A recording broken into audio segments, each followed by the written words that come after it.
This is Defenders Podcast on TV Podcast Industries, and we're talking about Moon Knight, Episode 4, The Tomb. Oh my days. First one in. Tomb fit for a pharaoh. Topmost 2. Nefertiti. Oh, it's got to be one of the big uns. So, you kissed her. What are you going to do, try and drown us now? Yeah, I should. But you also told her the truth about why I've been pushing her away. And that was unexpected.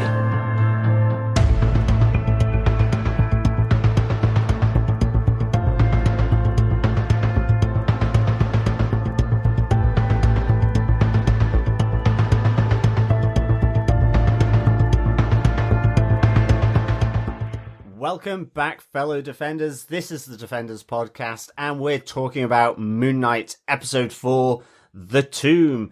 I am one of your sweet zombie podcasters, John. I am your other co-host, Derek. Welcome back, everybody. Well, it is the season of sweet zombies. It is. We do have a sweet zombie priest. Yes, in this episode. Yes, It has been Easter recently, so a bit of zombie action going on there. that's true. So yeah. And Walking Dead finished its second trimester, as they're calling it, for the final season, just last week as well. So more another ending. almost. Yeah, one last patch of Walking Dead episodes, and loads of zombies still out there, John. Definitely. But we're not here to talk about zombies unless they're related to the Moon Knight 4th episode called The Tomb, where we go very National Treasure, Indiana Jones, you name it. Partially Jumanji, maybe. Maybe a little bit. But we want to reassure all of our fellow Defenders, Chris is not a zombie. Chris just isn't here with us this week. Yes. Chris is off on holidays, finally getting away from Ireland for a few days. Yes, he has gone to another plane by going on a plane. There you go. To go to sunny Portugal. So very nice. Yes. But we will also say this is the first episode of Moon Knight that we're recording after the episode has aired as well. We did have this episode a month ago, just before the first episode of Moon Knight aired. So we have seen this episode all the way back then, but we wanted to wait to get some of your reactions. I know I did. I wanted to see what the feeling was about this episode overall. Definitely, from our yeah. fellow Defenders, and from just an idea of what the impact of an episode like this is, because this is a big episode for Moon Knight. It really is. It did have little hints of Legion for me, Marvel's Legion, in Awesome terms show. of the, what now? Absolutely. What's happening? What's going on? What's reality? What's not reality? And all of that business. But, yes, we are here for the spoiler-filled discussion, our thoughts on everything to do with the 4th episode of Moon Knight. So yes, we hope you are staying subscribed to the podcast. Yep. If you are new to the podcast, you can head on over to our website at tvpodcastindustries.com, where you can subscribe to any good or evil podcast catcher of your choice. And of course, we absolutely love to get your thoughts, comments, and theories, especially on a show like this. Absolutely. So you can send in your feedback to feedback@tvpodcastindustries.com. You can also leave voicemail feedback at tvpodcastindustries.com. There is a little sidebar on the right-hand side where you can leave up to 90 seconds of your thoughts. And as well, we are over on Facebook with our own Facebook group. Just head on over to facebook.com/groups/TV Podcast Industries, and we leave a spoiler commenting post for everything to do with the episodes as they release. Absolutely. And just quickly, if you are going to join the Facebook group, make sure you answer the question. It's a simple one, just to make sure we don't get any bots in the group. That's simply it. It's a really easy question. Just what podcast are you listening to at the moment? That's all it is. So just tell us it's Moon Knight or Star Trek Picard if that's what you're watching.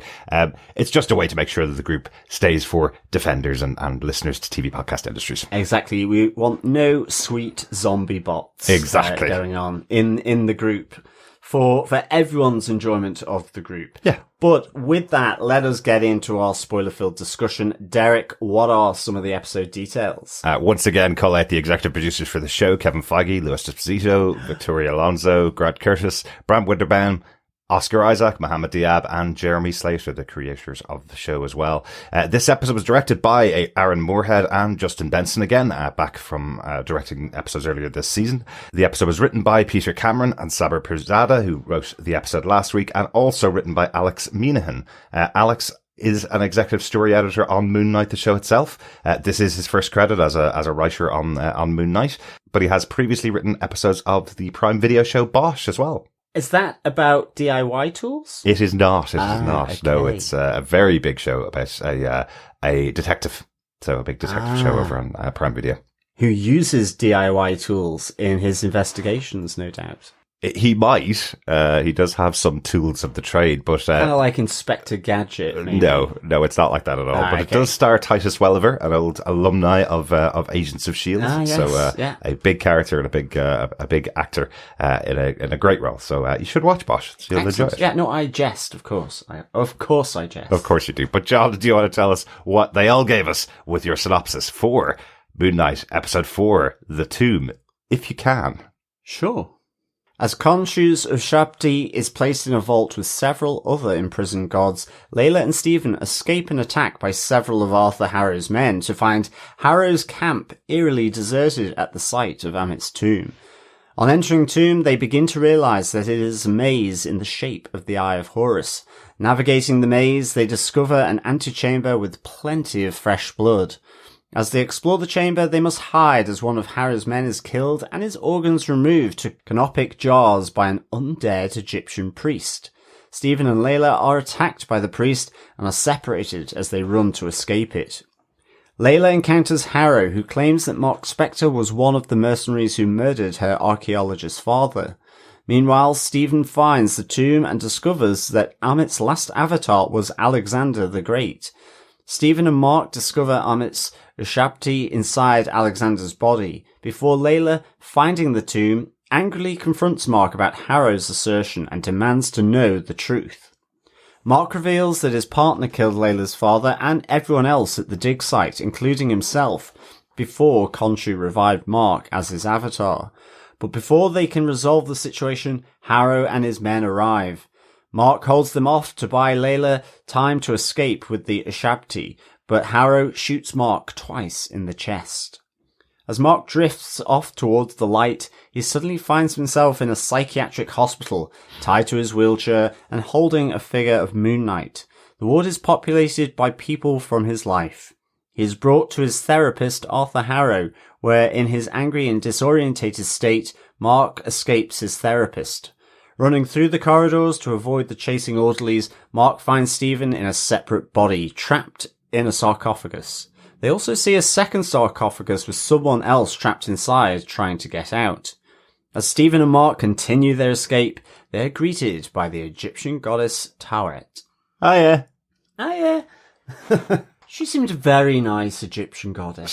She certainly did. I love that. Very friendly. But the screams from Mark and Stephen as well really punctuate the moment. Otherwise. Exactly. I love the fumble through the towels on the trolley from Stephen. So that was a real sort of great little moment in that. In fact, I think, again, these two identities of Mark and Stephen running through the corridors, it was just really nicely observed by Oscar Isaacs. Absolutely. Those differences. I mean, I can't state it enough. It's just how fantastically he puts that, distinguishing line between the two that sort of comes out through these performances. Really, really good. Yeah, really good, really good. We have, as I said earlier on, we have waited weeks to talk about this episode. So let's get into it and talk about it as we normally do in our main 3-point structure. Yes, let us get on with our full moon point. The camp, the tomb, and the priest. Oh, yes. This is really feeling Indiana Jones for me right here. They just nailed this feeling of those movies for me. It's quite difficult. So many people have attempted it in the past and tried to do this. We often joke about the other terrible movies that have tried to knock it off in the past, like National Treasure or The Mummy. But nobody ever really gets that feeling of it because it's never treated with that kind of serious side to it. Here we get the horror, we get the action, and we get that adventure side of it. This idea of some very intelligent people working with all their clues around them to discover where they need to go. Lots in here to squeeze into this hour-long episode, and only about 20 minutes of it being spent on this discovery, I suppose, this investigation of the Egyptian clues. Yeah, it's interesting, isn't it? Because they certainly didn't hesitate to go down into the tomb, to abseil down into it. And although Stephen kind of did, because he didn't even know what Billet was. He didn't know what abseiling was at all. And he does fall very hard on the ground. Yeah. He must have confused it with Belay That Order, yes. kind of thing from Star Trek, I'll just stop on the edge. Yeah. But it's interesting because it was absolutely deserted and they didn't hesitate to go in. And I'm just there thinking, eerie campsite, no one around, has nobody ever sort of remembered the fact of, don't disturb an ancient Egyptian tomb? Yes, somebody should be on that. Whether it's a curse or whether it is zombie priests, continuing their age-old tradition of mummification and ripping things through nostrils and placing them into canoptic jars. They just keep going. It's kind of like, the wheel keeps turning, so to speak. But so I was kind of like, they did kind of move in fairly easily. It was good because they're picking up the supplies. You see Layla being resourceful here. There is the bloody scalpel shot that's out of sight of the two of them. Yeah. But also you do get some nice interaction between Stephen and Mark again here. Yes, you do. Where Stephen just wants him to go, and you get the great response back from Mark saying, "I'm not going to disappear." It doesn't work like that. Exactly. And again, the use of the reflective surfaces, so the sort of in the glass on the table, and the reflection effectively operating independently of what Stephen is doing.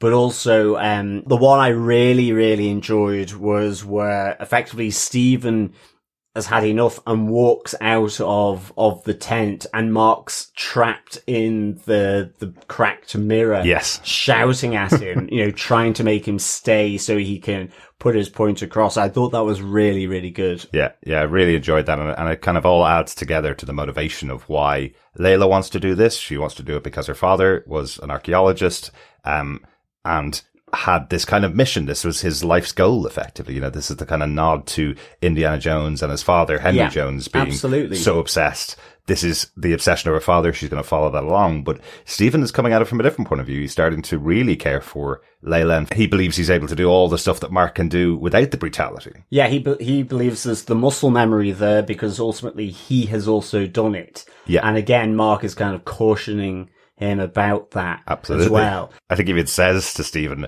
if you go anywhere near her, I'll throw our body off a cliff, to him. So there is this complete fight between the two of them. Stephen is now totally falling head over heels for Layla. She's giving him a small compliment. She says to him that Mark was never honest with me. That's more your thing to Stephen. And that is the indication to him that there may be something more between them as well. He's kind of going, oh, that's a compliment from Layla here, Yeah, well, that's it. I really like that because there is this, battle of Stephen and Mark. And I think the interesting thing is because that's such a, interesting dynamic and the perspective that it's coming from. But there's also, I think, sometimes maybe sometimes forget about it, but there is also Layla there. And I really like the little conversation between Stephen and Layla as they're going to the camp in the Jeep where, she's really wanting Mark to be there instead of Stephen because of the danger that they're going to encounter. Well, yeah. But Stephen wants Mark shut out,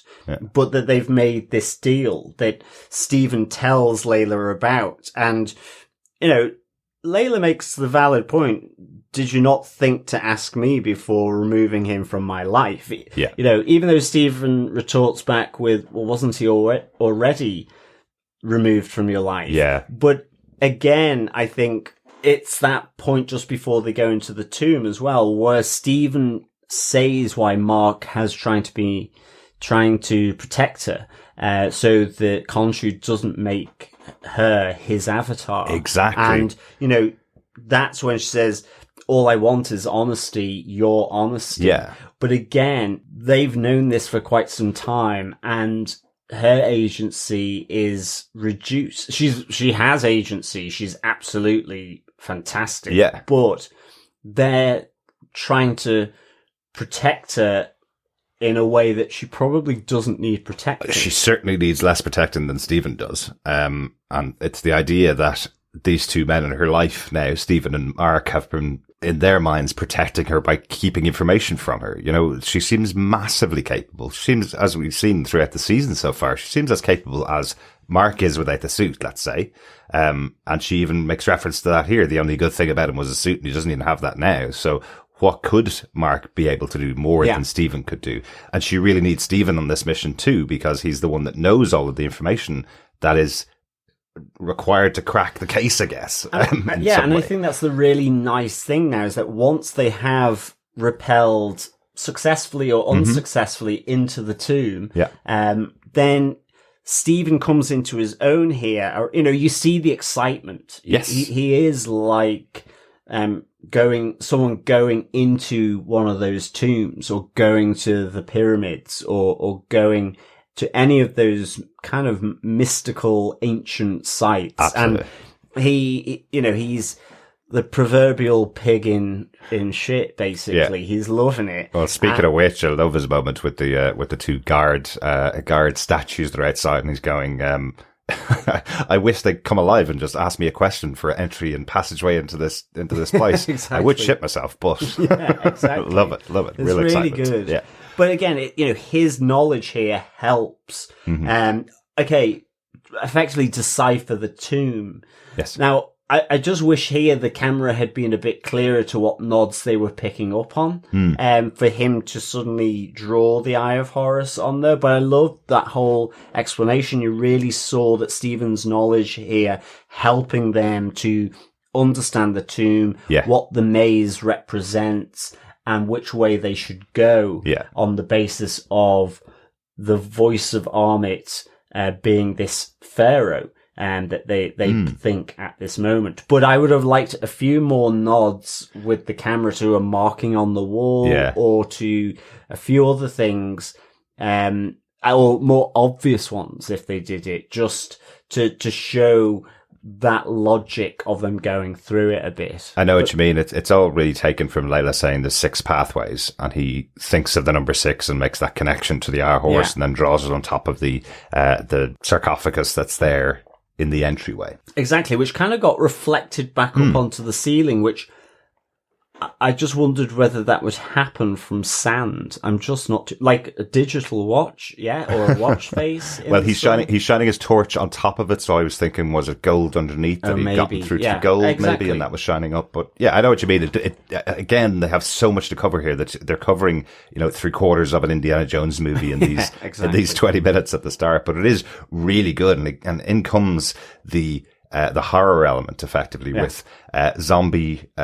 Priest, I guess we're calling him, who comes in with the body of Billy, who we saw as one of the police officers and one of Hara's followers, dragging this body in behind him and effectively killing him and performing his ritual on this live follower of putting one of the organs that he's eviscerated into one of the canopic jars.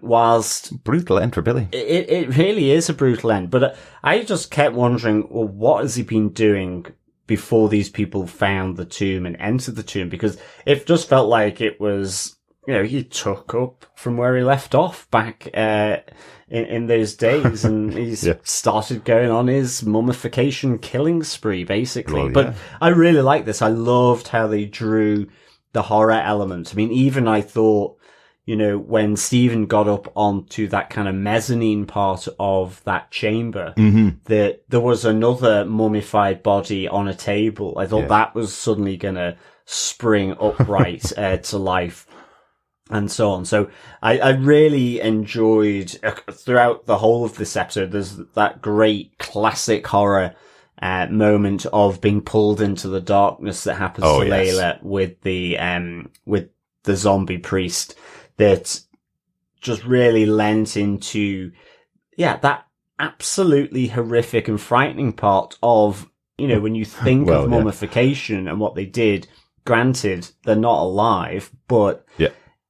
it's quite graphic in that sense. Yeah. And, and it's also, I guess there's a protective element here for these priests with the dead pharaoh. So I really like this, this whole, I'm glad they lent into it, I think they could quite easily not have done. Exactly. And I thought that was a nice call from like the directors and the writers just to lean into that a little bit for sure. Absolutely. You need this horrific moment. You've already had some creatures before, in the episodes. This is their lair, effectively, that Layla and Stephen are penetrating. So, to have that, scary aspect to it is really good. And of course, showing such a recognizable one of Harrow's followers being the one that's taken out instantly shows you that Harrow must have been going through this with all of his crew, all of his followers. That's why the entire camp is deserted. Where did he go? Because they're all den together. Like, yeah, Exactly. I love this alternate movie that's going on where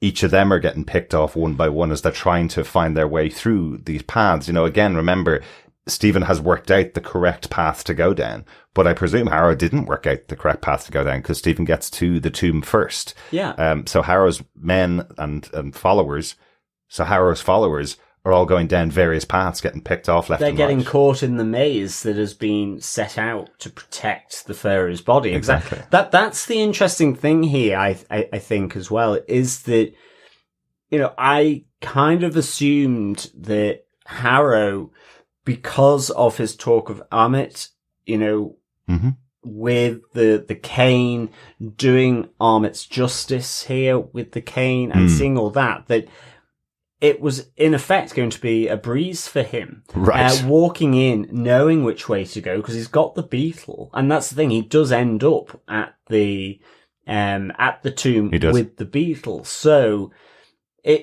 I'm Scarab. wondering, did the beetle take him on the wrong route, or was he not using the beetle, or was it because he was having to do other things whilst they were, going into the tomb before that? So what I mean is, yeah.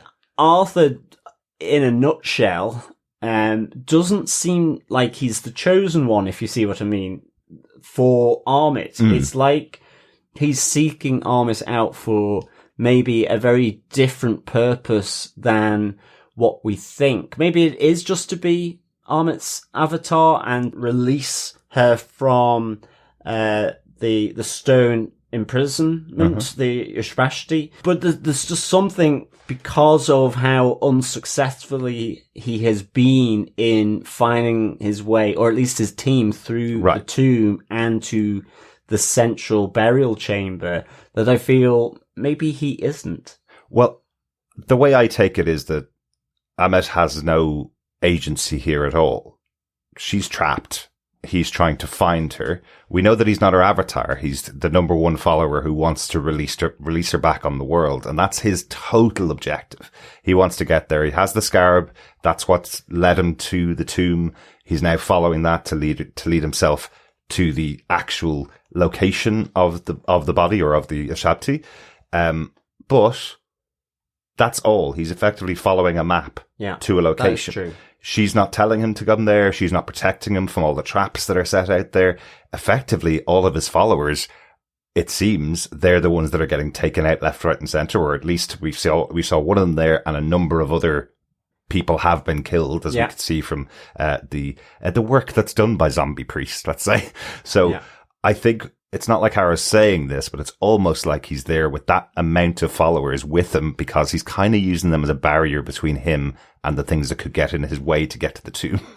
They're all still following him. But as I say, there could be this alternate movie that's going on where half of his followers have run away because they're terrified by this zombie priest who's been dragging them off and killing them. And also, it doesn't ultimately fill me with confidence that, if he is successful with Amit and releasing her, that she will view him with any great favour for him to be her avatar. And yet, at the end of last episode, he does whisper to Khonshu whilst he's imprisoned, or has been imprisoned, that, my victory will be down to you. So is it the victory over Amit? So again, I think this, there's a few things where you're just not entirely sure. And I'm just wondering, what direction will happen here. To take one more, little bit from Indiana Jones. It's kind of like the Ark of the Covenant. The Nazis were looking for that the whole time. When they get it, they get destroyed because they think they can use it as a weapon, but that's not the real plan. So I wonder if Harrow's going to be staring into the face of Amit and she judges him poorly and takes him out immediately. Yeah, exactly. Yeah, there's no guarantee he's going to be her avatar just because he's the one that released her. He feels that that's what's going to happen to him. But potentially she could be judging him falsely by the end of the season. That's true. We will see. We will see on that. Do we want to move on to our next point, John? Yes, let us get on to our half moon point. Yes. Layla meets Harrow and Stephen meets Alexander the Great. Absolutely. I should pause here just to point out to see the video this week of May Kalamaway doing our full moon, half moon and totally eclipse points. Yes, with a Jaffa cake. It was with a Jaffa cake. This is for Marvel UK. They did this specifically for the UK audience. I'm sure it's been seen now around the world, but it was an old advert that used to be on TV over here for Jaffa cakes. Gorgeous biscuits. Orange flavored biscuits. Lovely. Orange chocolate. Yeah, really nice. But just in case you're wondering why our structure follows the same thing that she was calling out in that particular promo clip, it's because it comes from the same advert, basically. So I thought it was really fun. Great to see May Kalamaway there. Yeah. Anyway, sorry about that. Just a quick interruption.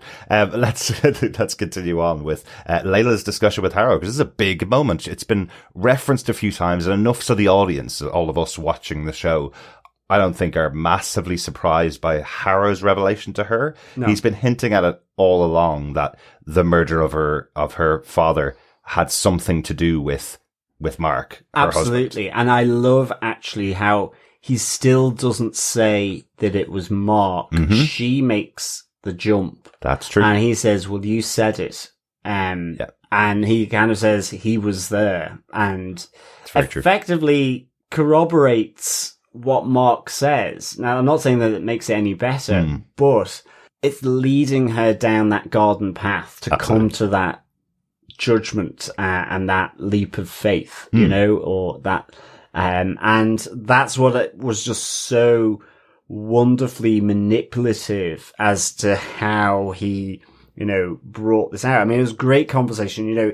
He teased her up by using what her father said to her, my little scarab. Yes. He tells her about her own father, and that she will soon be, in that position that he was as a unique archaeologist, in believing that Egyptian gods walked among us, that she would be able to see, the evidence of that. Yeah. And, even down to the fuchsia scarf, where she has some doubts, he just adds these little touches. Mm-hmm. And I just thought that was really, really good. And also referencing that moment back where he is actually judging Stephen, but he says, your husband is in agony, in reference to Mark. He hasn't told you the truth, that, your father was killed by mercenaries. Mm-hmm. And, this just sets up, really that fantastic moment, in the burial chamber. But I thought this conversation was just so manipulative of Arthur Harrow. Absolutely. And, May Kalamaway is just really good at the end. It's that moment of going down the passageway out of sight and having to take that moment to breathe, the tears. Because of effectively what she's been told. And I just thought that was really, really good. Absolutely. I guess we connect that to the other scene, right? We'll talk about Stephen in a moment, but let's connect it to the other scene, the actual confrontation of Mark. She finds Stephen in the tomb and asks to speak to Mark because of the urgency that's on her. No longer scared of what's going to happen if Ammit is released, or if Harrow finds them, she wants to get to the bottom of what's happening in their relationship and how that all got started effectively, and what happened to her father. Mark absolutely confirms he was there. He was one of the people that was at that dig site with her father, Abdullah al-Fuli, and right into the comic book origins of Moon Knight, we have the reveal that one of the mercenaries in comic books, it was Bushman, who turned on them and killed them all, effectively. Mark specifically calls out he should have died that night, but didn't die that night. He doesn't go into the next bit of that explanation. He didn't die that night because Khonshu saved him from death, which is the comic book origin of the character. That's where he comes back to life. Or it might not even be as clear as that really early on, but later on, that's how you find out Mark Spector got the powers of Moon Knight and has the powers of Khonshu. Yeah. So, yeah. No, it was really good. And I like the fact that, when Mark takes control of the identity, the immediate thing for Mark is we need to get out of here. Yes. It's not even listening to what Layla is confronting him with. Mm-hmm. And, you kind of understand that from the conversation earlier where Layla's like saying, well, Mark, if he was here, would just want to go on a solo run and discount everyone. So he is like that focus of Mark as he comes back as the dominant identity. Mm-hmm. But also, when pushed, he immediately says no, that he didn't kill her father. Yes. And I thought the reaction of Layla was just so good where it was, but you were there. Yeah. And he says, yes, I was. Like, he was there. And that's how we met. This is why we met. This is the reason for it. There was no accident that we met. You knew. And one final thing from Mark, he does say, I tried to save your father, but couldn't save him before being executed. So he was also executed there, is what he's saying. Yeah. So there is more to that. I don't know whether we're going to get something like that on the show, whether we're going to get a flashback to it, but I do think it gives enough description about what happened in that moment for you to know that this will be really weighing heavily on Mark's mind. And then he went out, sought her out, felt the guilt, as she says, for what happened in the situation. And that's how they started their relationship effectively. So we don't really know if that's entirely accurate to why they started their relationship, but that's Layla's feeling here after hearing that side of the story, or hearing that part of the story before Harrow's men arrive. Yeah. But it's really good to see that they've incorporated so much of the origin story into this moment and done it in this way for me. I really enjoyed seeing that on screen in some way, and having such stakes for those major characters, for Layla and for Mark. Yeah, exactly. I guess just rewinding a little, we have Stephen arrive first into the burial chamber and realizes that the text isn't just Egyptian hieroglyphics here, but that there is a Greek script as well, and that the tomb is of Alexander the Great, the famous general that conquered much of the, a lot of the known world at the time. That's right. Sort of famous for the battles in Persia and so on. But it was he who was the last avatar of Ammit. So really interesting. Really interesting. Yeah. I mean, I certainly didn't know that he classed himself as, the last pharaoh. That's a really interesting one. Yeah. And I guess because he had taken over what was ancient Egypt as he expanded, his empire.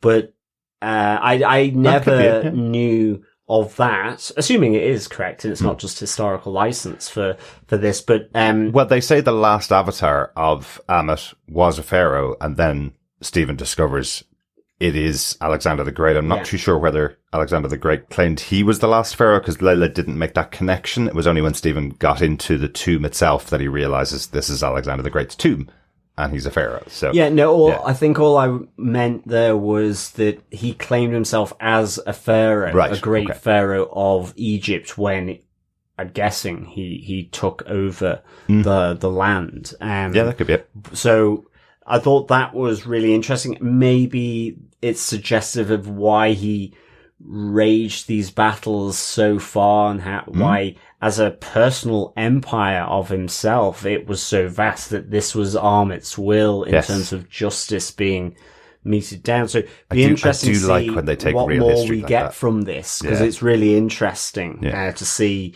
how they connect the history of Alexander the Great to the story of Moon Knight. It'd be really, really good. I love twists on real history. Oh, exactly. It's really good. Always fun in supernatural shows. Yeah. But ultimately, then they get pinned into the tomb as Arthur and his heavies arrive, wanting to get the Ushabti from the tomb, which Stephen has already taken by.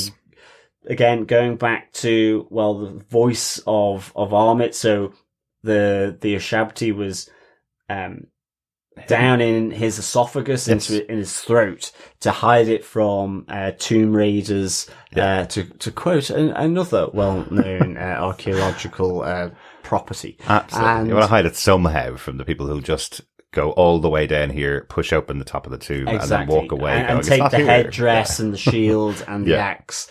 But Layla is given time to escape, it is kind of pushed away to hide, whilst then, Mark is confronted by Arthur. And again, Arthur here is quite reasonable. He's like, I remember the silence when Khonshu was no longer effectively rummaging around in my mind and in my ears. And you now have this moment where what the choice you make now is effectively your choice to hand the Ushabti or, not. Yeah. And whatever you decide, it is your decision here. Well, exactly. Which was really good. And it's interesting that Arthur's calling that out, because he's not like Stephen Mark. He's not like them. He doesn't have that other identity inside of him like Mark has. So he's actually not speaking on that same level to Mark as he thinks he is, because there's also Stephen there. There's also other stuff going on with this person. So he's saying to him, you can just give up and walk away effectively and you'll all live, if I can accomplish my goals. But it's already inside Mark and Stephen that they need to protect the world from him. It's not just Khonshu telling them in their minds this is what they must do. It's also their own impetus that they want to stop this from happening here. So I like that side of the conversation before those two bullets go into Mark. Yeah. Wow. Was I expecting the credits to roll right there? Yeah, exactly. With a shocker of an ending, like massively shocking ending, to have your main character shot twice in the chest, and then fall into this pit at the back. Well, that's it. I think because I was thinking of Sweet Zombie Priest, I did just write in my notes that I was like, it's the double tap. Okay, not in the head, like you would a zombie, but it is, he's shot twice in the chest, at least through the lungs, if not the heart. And definitely I thought this was where credits roll, off we wait till episode 5, and then we go Legion slightly. Yes, we do. But just to say again, set up in the show, and particularly in these scenes here, Mark has said he was supposed to die from bullet wounds in the past. He was saved in the past. So that did happen before. The big difference, though, of course, is Khonshu's all locked up. So his protection is not there for Mark or Stephen. And it's not just the protection; it's also Khonshu isn't there at all to do what he may have done last time. Yeah. So interesting. Let's get on to the final piece, and the reason why we've been waiting for a few weeks to talk about the episode, our total eclipse, our final moments of the episode. The ward. Yes, it is Mark floating to the light of the adventures of Dr. Stephen Grant and the Tomb Busters. Yes. And just coming to the whiteness of this psychiatric hospital. Again, just you're there kind of going, what does this mean? So is this his reality, or not? Or is this, as he's drifting through the water, that afterlife element, and he's going into his mind. And, there's a whole rake of possible interpretations here, but I definitely feel that this is him in his own mind. And Yes. it's populating his mind with, the hints of Stephen and Mark's life, the experiences that they've had. We see there's the goldfish in the bowl, or Gus, the plastic. I think it's plastic in this case, but in Arthur Harrow as the therapist in his room, you see the Alpine picture with the church and the castle. That's right. From episode 1. Yeah. We see the cupcakes being delivered to different patients by Beck. One, the security guard for Anton. Yes. And you see 2 other orderlies, attending to other patients like Donna from the museum. Yeah. But these other 2 orderlies are the 2 police officers, Bobby and Billy, that we saw arrest Stephen in his apartment, were part of that advance trip to the tomb of Omid when they found it for the first time. And Billy, who we just saw eviscerated by Exactly. a zombie priest as well. Did you also notice the bingo caller as well is Crowley, the living statue from the first episode? Yeah. So he has got a line in the episode as well, and is giving out information. He's giving out the bingo numbers to everybody in the room. I must say I had to pause for a second when Donna was saying whatever she was saying. I was like, this must be really important, and turned on the subtitles, and she went, I wish you'd give us more numbers in row O. That was all it was. That's all she was talking about. She was still interested in bingo. Yeah, well, exactly. I mean, I think the other thing that's kind of interesting here is right at the start when Stephen and Layla are trying to navigate, decipher how to break the code for the tomb. And they're talking about the Eye of Horus, which is the royal seal of the afterlife, like a protection. But it's that they do call it the Eye of the Mind as well. Yes, they do. Yes. So, I think indications here that we're inside Stephen's mind. Yeah. And that he's building this all out from the memories. I think you're totally right. There's some interesting stuff though that's in here. I suppose my concern for anybody who's watching the show right now, then I have to wait a week, which is good. And there is more story, which is great. But my concern is I did see a lot of people going, oh no, the episode means the whole series has been a dream so far. I don't think it's that. No, I don't. I know there's loads of little indications and clues of things that are going on in outside of this world and things that have happened in the last 3 episodes. The reference to the mummies in here with that terrible production of Tomb Buster. That's the mummy versus what's going on in the real world, which is Indiana Jones.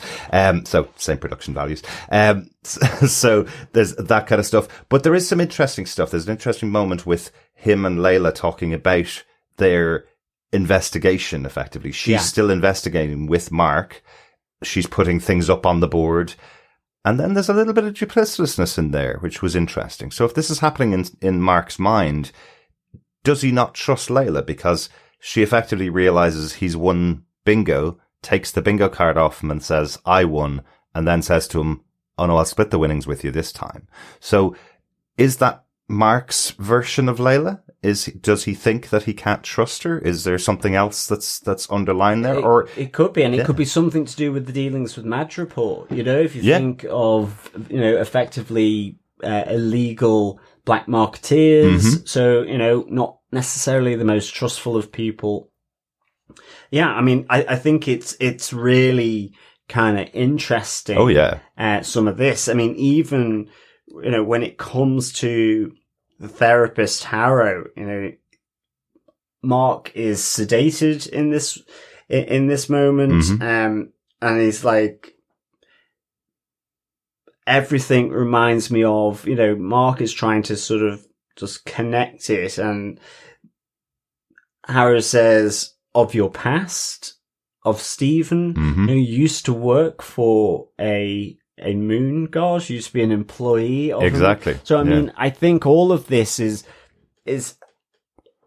flagging that it's in his mind for sure. And I will say, if it's not happening in his mind, if he's just woken from a dream, that ward is pretty excessively embellished with Egyptian ornaments and sarcophagi going on around the place. Pretty unlikely this is in the real world and he's just woken from a dream. It's heavily, thematic, isn't it, really, for a ward. I mean, it's interesting, the end credits, you see the corridors of this building. That's right. In there, sort of interchanging with the storage facility that they went to. Yeah. I think, this is most definitely the classic version of when Chris says they zigged when they should have zagged. Well, this is kind of they zigged and zagged to get to this point. Yep. But it was really, really good because this is highly evocative for me of Legion. Yeah. Which basically did this kind of stuff because, as you were saying, they ran out of budget, or their budget was quite small to some extent. Some of the ways that they did it, I'll say. This is not a low budget version of it. No, it's not. This scene in the ward, there's so much going on there. Even, as I say, even with the poor production of Tomb Buster, that's quite a big thing to do, to film those scenes that are going on. That's where Stephen Grant gets his name, apparently. According to this, the doctor that's in this movie is called Stephen Grant, Dr. Stephen Grant. So potentially Mark has just been sitting there observing everything around him and creating this world outside from all the things he's seeing around him, effectively. So that's what you're supposed to think, from what's going on here.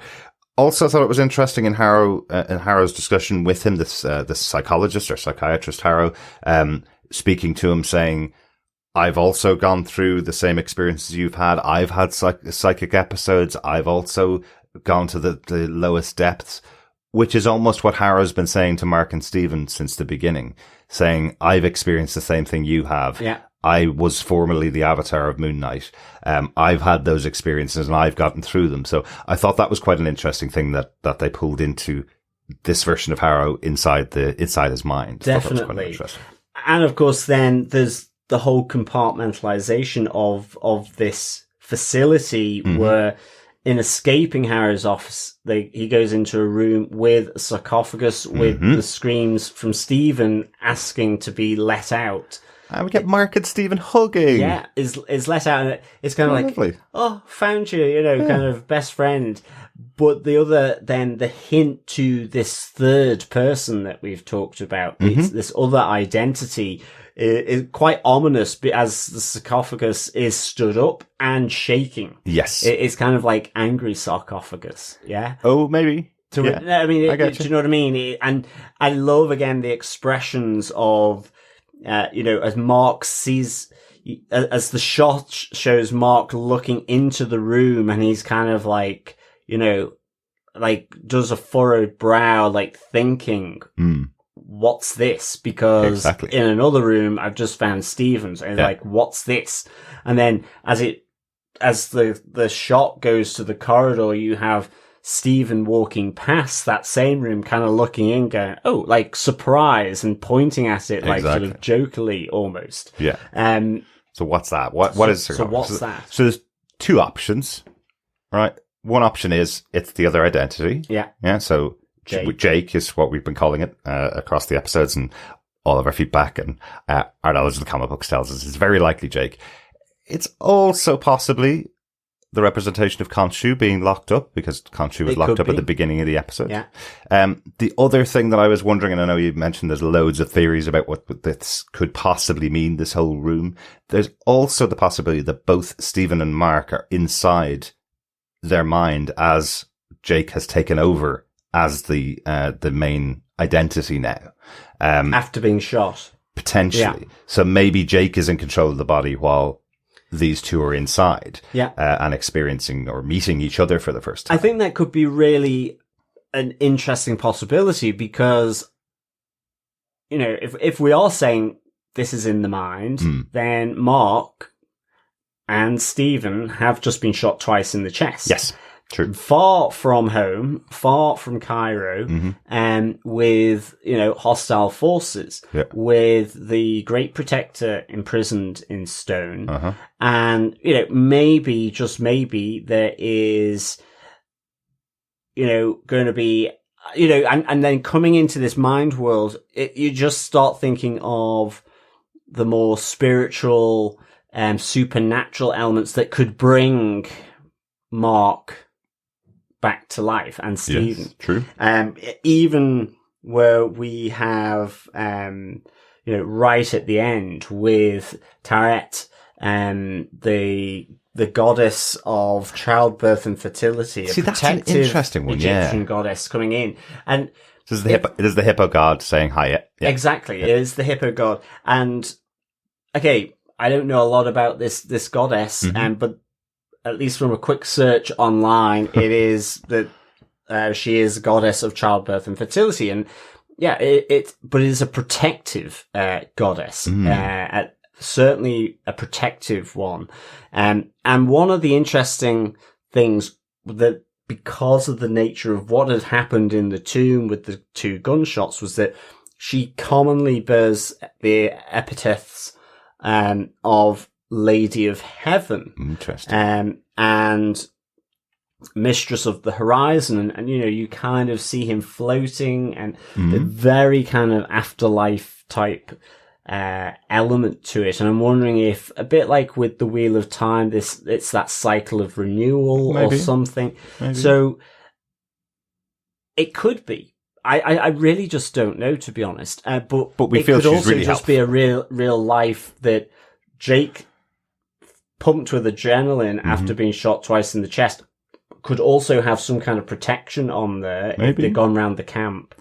One, I've just never been so excited for the next episode to happen, quite frankly. Absolutely. And that's just because of where they are at the moment, that they've just met a hippo goddess right at the end. It seems very chummy. Yeah. And hopefully then, there to help. That's what you kind of think. Maybe she's there to get them out of wherever they're stuck in the mind, and they're off to save Khonshu together, potentially. Exactly.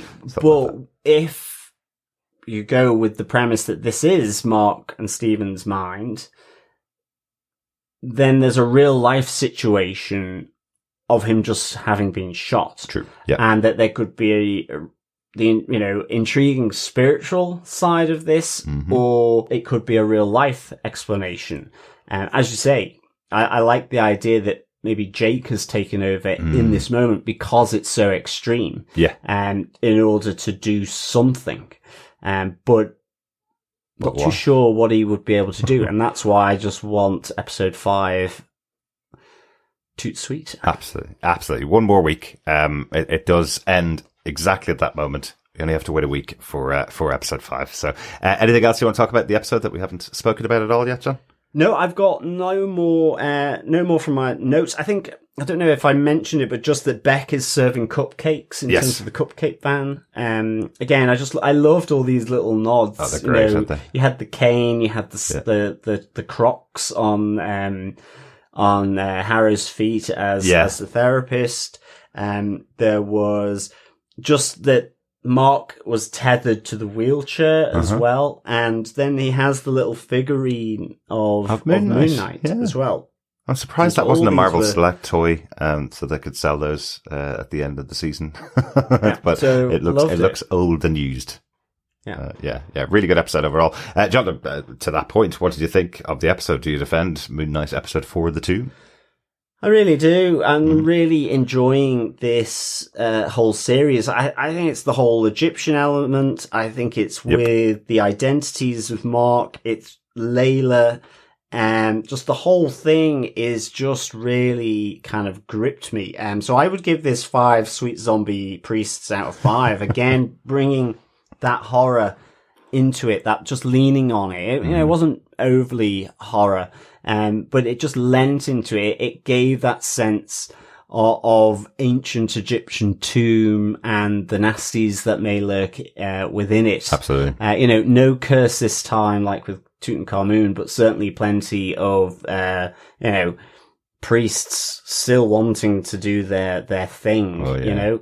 But you are supposed to think that at the beginning, though, when the camp is empty of people, you are supposed to think something happened certainly to them with the all. bloody scalpel as well. Yeah.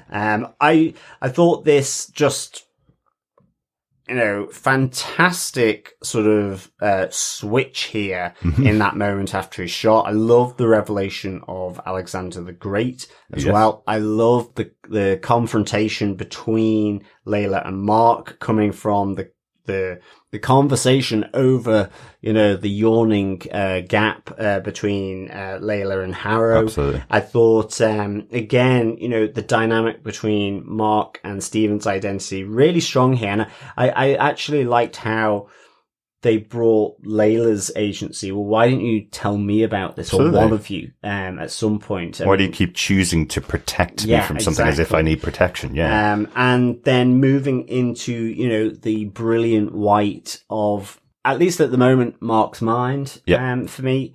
Yeah. And the hippo goddess popping up at the end, sort of kind of all friendly and nice. I just thought it really just gripped my interest all the way through. Yeah. And absolutely has, had me gagging for episode 5. So on that note, I'd give it 5 sweet zombie priests out of 5. Yeah, this is a massively good episode. I loved this. Like we have said, we were able to watch the 4 back to back. We were able to watch them early, which is great. But you got to this point and it's a direct reference to a comic book run. This is the Lemire run, that a lot of Moon Knight fans love so much. This reference here in the moment where we have, the ward, as we're calling it. It's something that you'll see if you look along the shelves of Moon Knight comics or Moon Knight collected graphic novels. You'll see some images from this right here. I'm so intrigued about how they're going to bring in this third identity of Mark, whether he's got his own agency already while they're in here in the mind. That would be a really interesting way to bring him in. Do we get a third Moon Knight suit if that's the case? If he gets a free Khonshu and gets the powers of Moon Knight, do we get a third Moon Knight suit?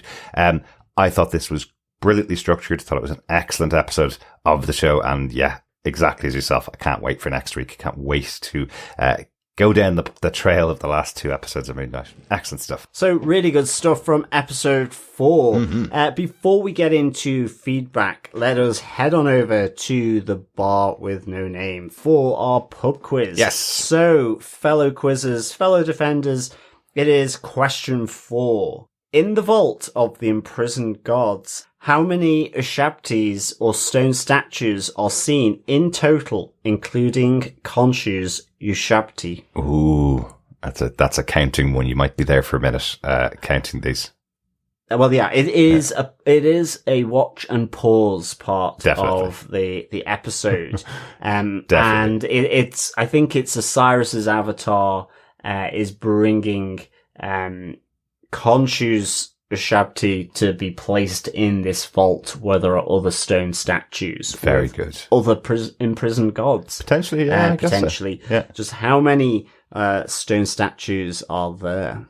Excellent. Including Khonshu's. Yes, as well. include Khonshu's. That is the 4th question. All you need to do is put that together with the answers for all 6 questions. Email them into us to feedback@tvpodcastindustries.com. And the fellow defender with the most correct answers will be in with a chance of getting their hands on some Moon Knight goodies after the show wraps up. Currently aiming to record our post-season review show or wrap-up show after the 11th of May. So get your answers into us by the 10th of May. I think they announced today that the assembled, the documentary on the making of Moon Knight should be coming out around the 11th of May. So we're aiming for that as our kind of our wrap-up point. Definitely. So get all your answers into us by the 10th of May. Yes. And as always, thank you so much for listening along with the podcast. We want to give a major shout out to all of the supporters of the podcast, all of our fellow defenders who share the podcast, who send in their feedback, who send in their thoughts all the way through, and those on Patreon. This episode of the show is brought to you in part by our supporters on Patreon, including Irene Ryan. Thank you, Irene. Yeah, thank you so much, Irene. You can support us on Patreon if you want to. For any monthly amount, just go over to patreon.com/tvpodcastindustries. You can support us with a one-off donation if you want to. Pop over to buymeacoffee.com/tvpi and you can buy us a coffee to support us that way. Keep you in caffeine. Exactly. Indeed.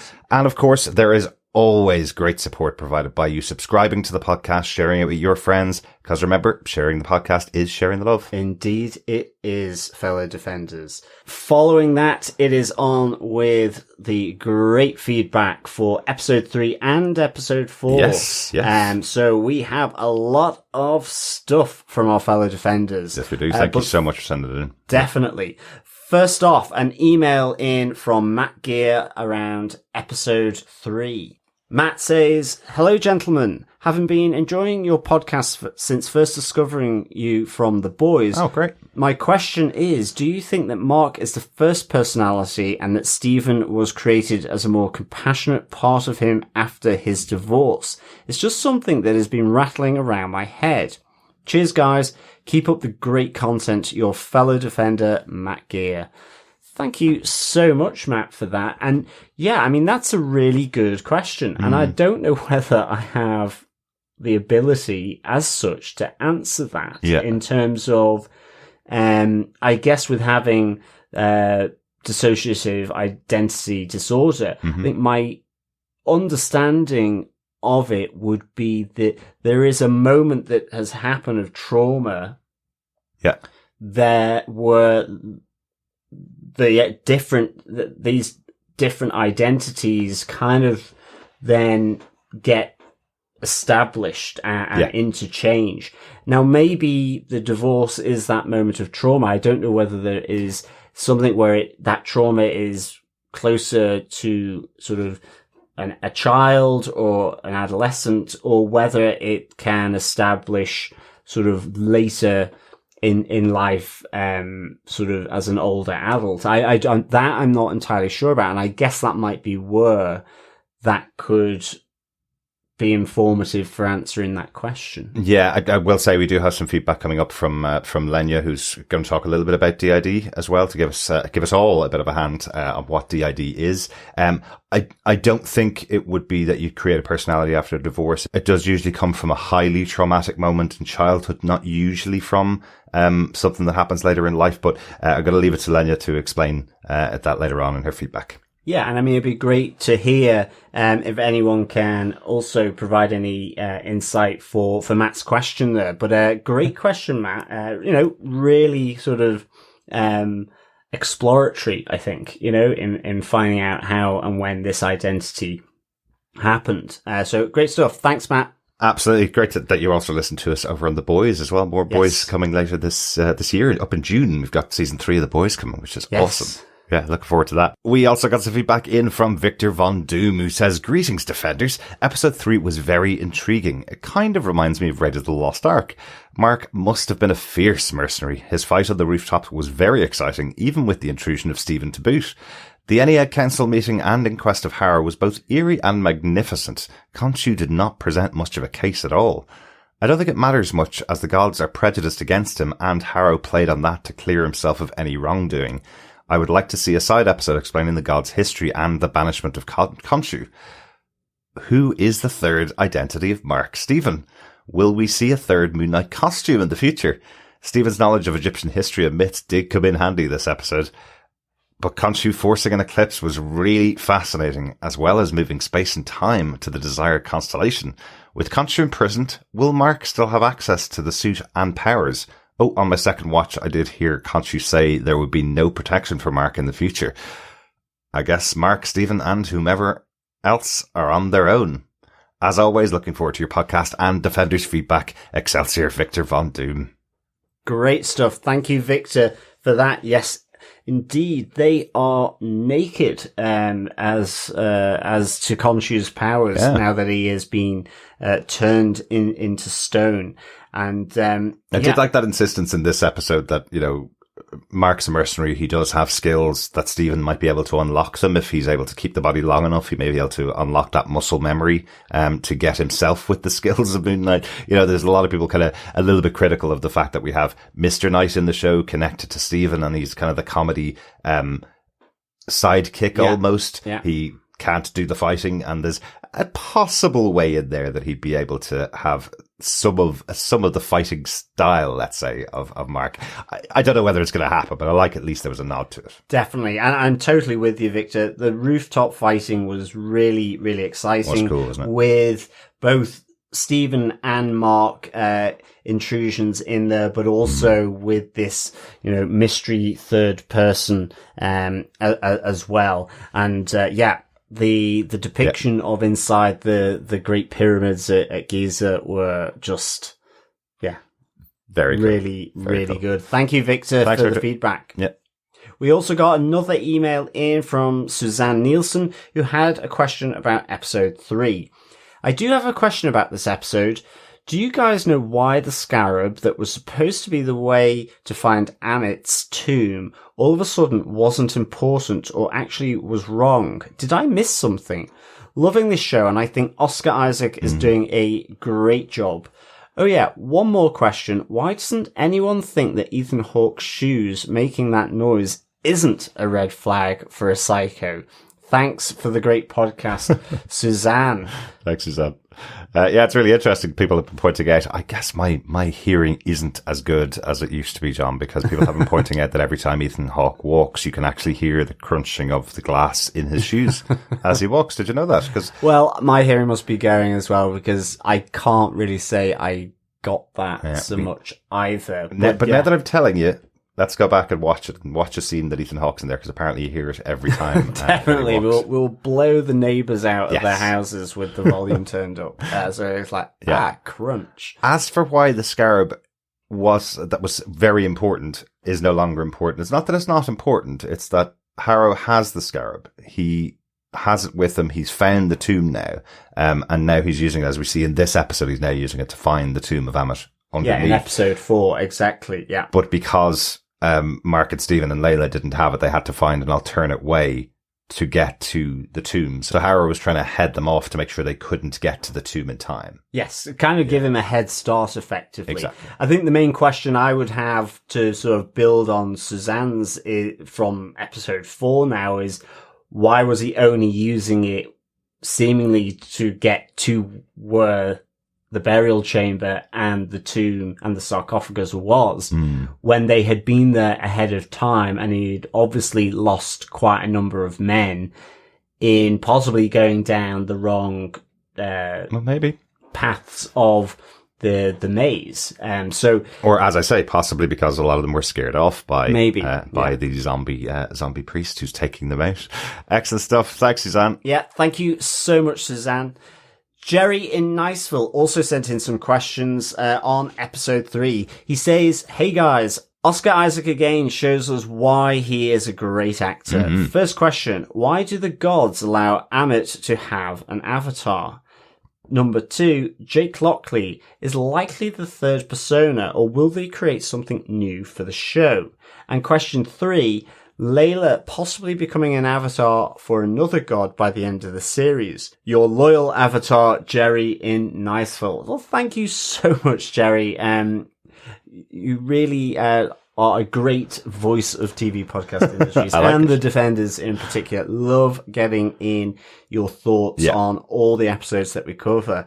And totally agree with you. Oscar Isaac is just so sublime. Really Certainly is, in episode 3, I think I mentioned that change direct to camera, really good. Very and again, we see that probably with cut editing happening between Mark and Stephen through the corridors of the hospital. Yeah, absolutely. As for your questions, why did the gods allow Amit to have an avatar? Again, this might be just that bit of confusion that people had about what Harrow was telling people about who he is and what he's there for. He's not actually her avatar. He is someone that wants to be her avatar.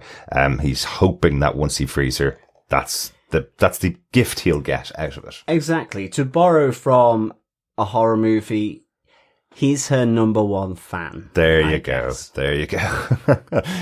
Jake Lockley the third persona? We're all expecting it's Jake Lockley. One touch though, a lot of people are pointing to the first episode of the show where the security guard kept calling Stephen Scotty. Yeah. So possible that Jake Lockley is Scottish, and we'll see Oscar Isaac doing a Scottish accent, and that's why the security guard was referring to him as Scotty, because he was hearing him with a Scottish accent. Okay, interesting. Possibility. Yeah. Or it is just Jake Lockley. It is the Jake Lockley that we've seen in the comic books, and they'll just keep that character. But Jake Lockley sounds kind of like a Scottish name. Yeah. He's a New York cabbie in the comic books, but that doesn't preclude him from being something different in the show. I think Lockley would have, like, at least Celtic roots, so it could be Scottish, or Irish, or Welsh, I guess. I think there may be some, don't know the exact etymology, but it has a Scottish kind of flavour. It's quite harsh in the lock. Yeah. I guess. So, or Northern English, Viking-y, I guess, maybe. Possibly. That kind of thing. Possibly. But he's not going to be a Viking, though. No, but I mean the harshness of the abruptness of the sound. I know, I was only joking. Yeah. And in terms, I think Layla, certainly with her father, the archaeologist, certainly that we've learned from episode 4 now, being a unique archaeologist, probably shunned because he believed that Egyptian gods walked among people on Earth. Yeah. That there is possibly quite a high chance of some kind of ancient Egyptian ley line that could make her be, an avatar for a god. Yeah, it's an interesting one. May not now, but you could see it happening. There's the threat there that she'll become the avatar Khonshu if Mark and Stephen are taken out, I suppose. There's that threat, but there's also the possibility she could get a nicer job. She could just be the voice of another god. So all she has to do is watch on and not have to participate in all the action and fisticuffs that the Fist of Khonshu has to, I suppose. Yeah. Yeah, so that's possible, right? Definitely. Thanks again so much, Jerry. Coffee and Vodka has some thoughts on episode 3 too. He says, "Greetings, fellow pyramid prosecutors. As is now usual, writing before listening to your podcast, so I hope I'm not retreading anything. First, if you were finally on the journey to your lost god, wouldn't you remove the glass from your shoes or ride a camel or something? If I were Amit, my avatar would have hell to pay for the delay. Saying this, I love the decidedly non-US centric musical overlay to the Marvel logo. Oh, yeah. And the big indie vibes with punching a man in the face with his own knife. That and the less than subtle, if as yet unannounced, introduction of Jake Lockley. What I'm not getting is that Amit's been buried in an unmarked location, which should make her god a non grata and her avatar suspect from the word go. Between this and the remaining god's strange blindness to the excavation, is it just me or is this a plot hole? Finally, Layla in the second appearance has firmly found her footing as our new guide into the Four Faces of Mark, love interest and combatively capable ally to Moon Knight. I can see why Khonshu coverts her body, so to speak, being the more mature and mentally put together partner in their duo. May's understated portrayal fits now that we know a bit more of her character and she's been to Madripoor. I wonder if she met Patch.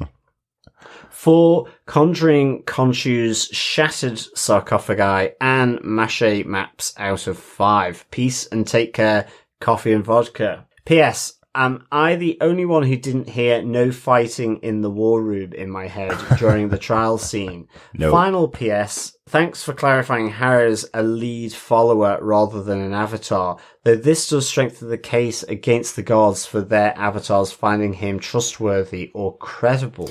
Yeah, I think I can see absolutely your point of view here, to be honest, Coffee and Vodka, about it being that gap. I think I kind of let it slide at the time, but certainly, I think as Victor has said, I don't think Khonshu was particularly articulate in his defense to the gods that were passing judgment. However, I think you're right. They know that Amit is imprisoned in stone, obviously done something that has shamed her or something that the gods have disapproved of collectively in the same way that Khonshu did.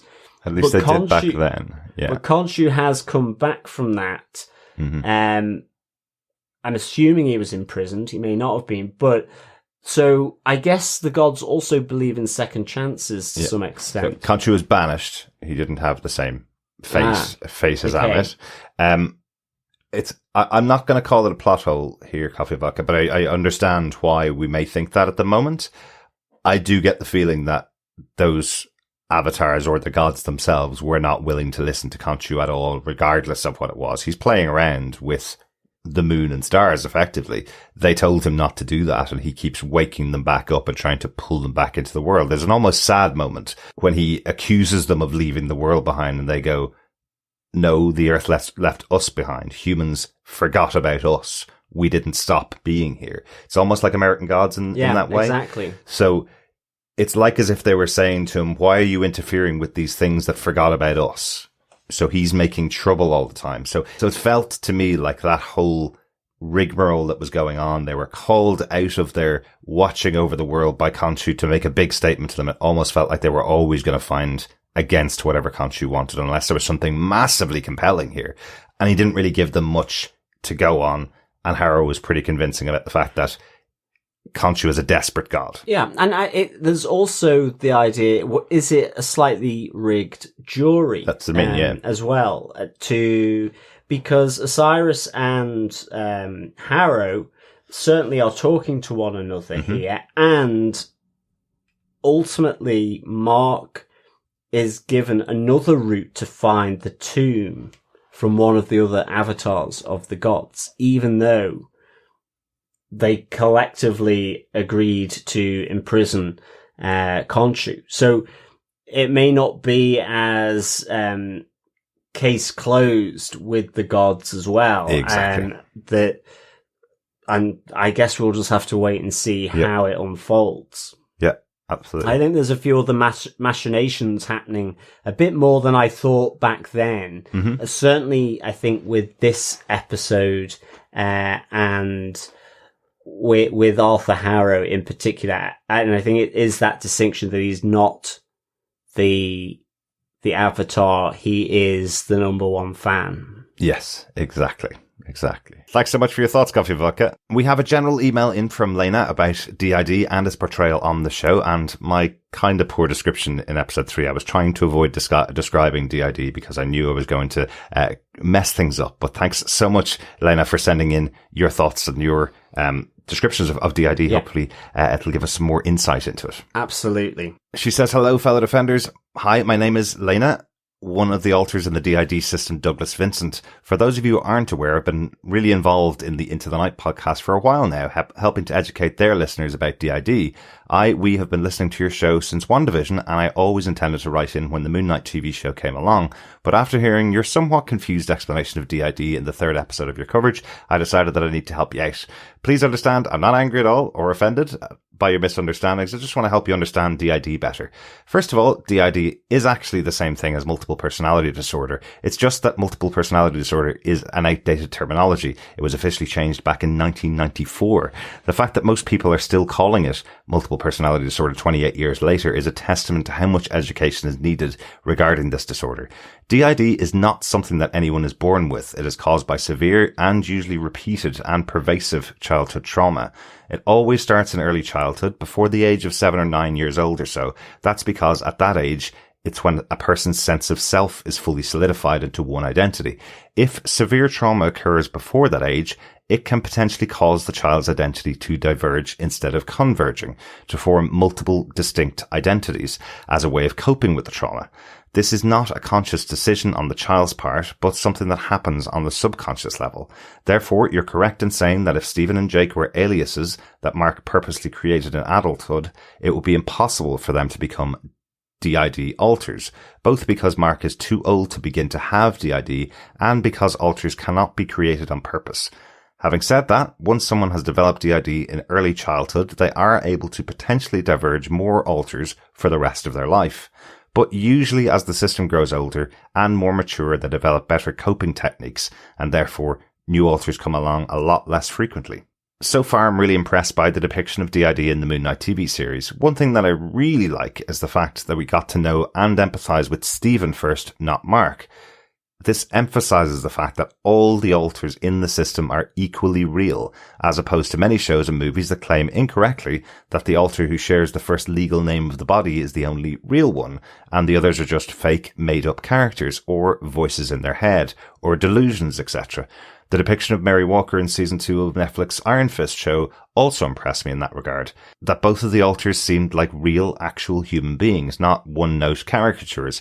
I like that way better than the depiction of Typhoid Mary in the comic books, which was a collection of the worst stigmatizing tropes about DID. Another thing I liked was the fact that in order for Mark and Stephen to switch on purpose, not counting spontaneous switches brought on by stressful situations, it requires the consent of both of them. This is also a lot more realistic to actual DID than a lot of other fictional depictions. The thing I didn't think was realistic was the fact that the alters need to look in a reflective surface to be able to communicate with each other. This makes for an interesting visual, but it's not really common for DID to work that way. We usually see or hear each other only in the internal world of our mind, not as external hallucinations. Experiencing hallucinations in the external world is far more common with schizophrenia, so when they continue to show as a common system of DID in fiction, it further encourages the incorrect notion that DID and schizophrenia are the same thing. But overall, I think that Moon Knight is doing a much better job at accurately and empathetically portraying DID than most other shows and movies I've seen about it. I hope this will help you and your listeners to understand DID a bit better. If you have any questions, don't hesitate to ask at all. I really enjoy your podcast and look forward to hearing the rest of your coverage of Moon Knight. Keep on defending, Lena. Lena, thank you so much. That really is helpful, isn't it? It really is. Yeah. Great stuff, Lena. And thank you so much for sending that information because, it's, I know from my part, I just, that history of that move from multiple personalities and then the DID of dissociative identity, like when it happens, such as the question that we got from Matt Gear there earlier about, could he have done this to cope with the divorce? And I think, you talk about when it starts and when it's most likely to happen, but also, even though it's less frequent, there could be different alters that come in possibly later on. So I think that just really helps to understand that, more than likely it's the earlier age childhood trauma, but that doesn't preclude these other things happening. And I think it's just really informative for us to understand DID better. Absolutely. And for our listeners to understand it as well. Because, I mean, certainly when you talk about it being, being confused with schizophrenia and with that external representation that's being done for the show, I'm guessing. Yeah. And then, that's really kind of, I don't think I ever thought there was a schizophrenia there, but certainly that misunderstanding is something that could happen. So I think it's really important, that we have these great bits of feedback and commenting on what we say, as much as we tend to talk on the shows. And certainly when it has this sensitive condition, in the same way as when we were talking about other shows that have had other very important elements to be considered as much more than just the story. So, Lena, really, really great that you've been on board with the Defenders, listening to us, and great to get the feedback on your thoughts around how Moon Knight is going, and also your thoughts on how badly, I guess, we've been portraying DID as well. And so hopefully we can get that better. So thank you so much. Absolutely. I know Lena did send us in some feedback about a year and a half ago, I think, or about a year ago, about Iron Fist season 2. I just couldn't find a spot to put it in to a podcast because we were way after covering Iron Fist season 2. But I did say a big thank you to Lena for sending that feedback in to us, and great to get this feedback in from you now. Yeah, good stuff. Thanks, Lena, again. Finally, for episode 3, we received a voicemail from Christian. Hey, y'all. This is Christian from Rantoul, Illinois. I've been listening to your podcast since WandaVision. It's been a really good escape for me from all the crazy things in the last 2 years. So thank you for doing what you do. Wanted to leave my feedback. Moon Knight episode 3. I have heard a lot of people talking about whether he was turning back the time of the universe or Khonshu was turning the entire universe around the Earth back 2,000 years. I don't think that's what was going on. I think it was more of a illusion or something, because I think the implications of that would just be crazy. But people want to theorize, so they will kind of blow things out of proportion sometimes. But overall, I've absolutely loved the show. Love getting your feedback every week. Really excited to see how this ties into Blade and the Midnight Suns, because I was a big fan of those movies, and I'm really excited for the Mahershala Ali reboots. So cheers. Thanks for doing what you do.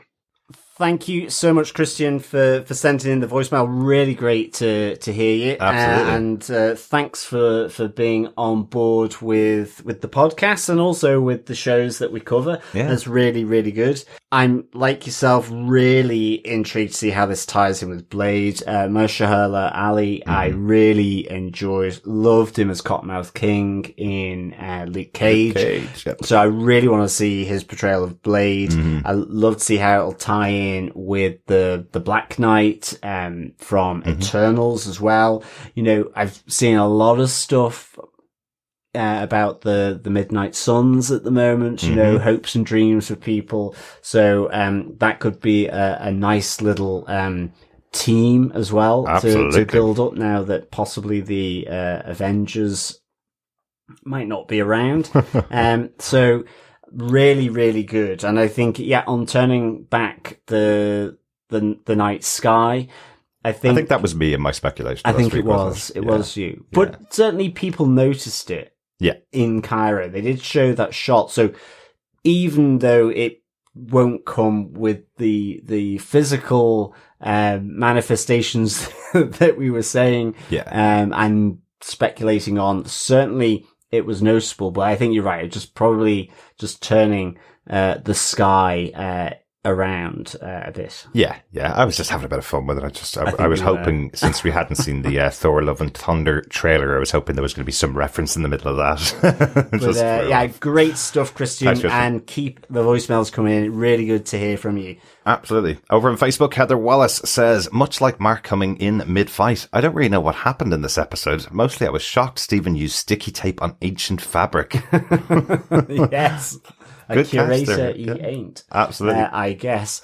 Thanks so much, Heather. Ronaldo from Into the Night, the Moon Knight podcast, says, I like the shift here as our attention turns to Mark in Egypt. The action scenes were great, and though I was pulled out a little by the obvious set when Mark takes on the 3 Crims on the rooftop, I still enjoyed it. The nod to Mark's boxing past is also shown when he jabs away at the guy locking his knife. Reminiscent of Indiana Jones, and me loving every minute of it. Seeing the Ennead was cool, and I loved the reference to Jeff Lemire's Overvoid. We saw 5 avatars there serving 5 gods, so who are the other 4? Layla is fantastic, and I beamed when the comparisons between her and Marlene were made. So much in this episode. Khonshu now imprisoned, and the first reference to Jake. So much to look forward to. Indeed there is. For sure. I like yourself, absolutely loving every minute of this as well. And yet the reference here to Jeff Lemire's run and the Overvoid is really, really cool, for sure. Yeah, it's really cool. Great to hear your thoughts, Ray. I know I listened into your podcast before we recorded this one, so great to hear your thoughts over Into the Night. Definitely go check out Into the Night, the Moon Knight podcast, for their thoughts about each episode of Moon Knight so far, and all the comics as well. Thanks, Ray. Dr. Bob Phillips says, I still know nothing about the story of this beyond what's presented here, but there seems to be a third Stephen, beyond Mark anyway, who isn't being spotted by Khonshu either. Jousting polo seems like an appallingly dangerous sport, and while I appreciate the nod to bare-chested dictators warning us about sarcophagus odours, I don't quite get who the oligarch baddie actually was. Oh, black market antiquities and ethics of verification of such, though if respected academics should only verify that which they are sure which has been legitimately acquired, that's a fascinating thing to think about. I do very much enjoy the two suits, and if there is a third man, what will his suit be? I'm guessing a nondescript 50s off-the-peg Berliner style with soft trilby accessories. Maybe not. Well, I guess a trilby could work for a violent psychopath. It might. It is really interesting, isn't it? Because from the comic books, this isn't the way it works. It's not like exactly. Stephen transforms into Mr. Knight and Mark transforms into Moon Knight. It's not like that in the comics. So if we're to see Jake, it's not necessarily that he'll also have another suit. It just made sense in the show because Stephen was being told to call on a suit that he picked out a suit from his mind and the suit's white. So that's kind of the way it is. But there is another possibility from the comic books. His head sometimes is wrapped in a pillowcase, particularly in a run in a ward. So we may see Jake Lockley appear with a pillowcase over his head. It would be interesting possibly. If that were the actual suit. Remember, there's no magic ability here from Khonshu to form another suit. That is true. It may just be a mask that he wears over his face in some way. But really pleased that you're taking the story as what's presented here. That it's hopefully making sense, and that you're loving the black market antiquities, and I guess the nod to the bare-chested oligarch baddie in a pink bathrobe, no less. Yes. Imagine an Abramovich in a pink dressing gown. The mind boggles. But thanks so much, Dr. Bob, for sending the feedback. Really good to get your thoughts on Moon Knight. Michael Booth on episode 3 says, I must admit I got a little lost in this episode. I didn't have the clean flow that I thought the last two had. I got all the story beats and the character changes, but it overall seemed a bit disjointed, and the fight seemed a bit off. The opening fight was weird. I thought they were going to stop it mid-fight and laugh like they were playing, or as if it was a film shoot or something. Maybe it was the banter, drawing circles on the ground, or weirdly licking the knife. Your podcast has implied there was at least a third persona. I guess we are starting to see it come out. I did wonder who asked out the tour guide from the first episode. Mark doesn't seem the type to be worrying about dates.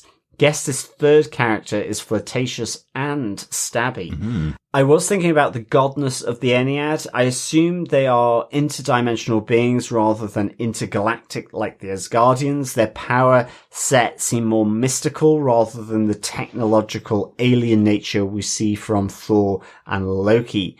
Michael. I like that, Michael. Thank you, Michael. Yeah, I mean, I think you kind of right here. We were trying to find the term earlier in our coverage on the podcast, and it was the idea of being supernatural, or ultimately, and and mystical, as you say, that kind of power being employed, and of course being ultimately interdimensional beings. I like that. Yeah.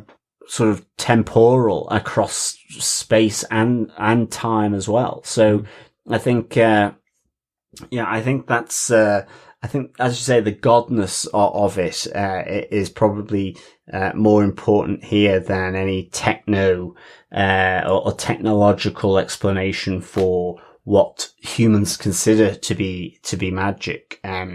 So, kind of interesting, but it's interesting because we have had Eternals as well, which kind of gave a bit of a techno spin on sort of that creation element. So, Yeah.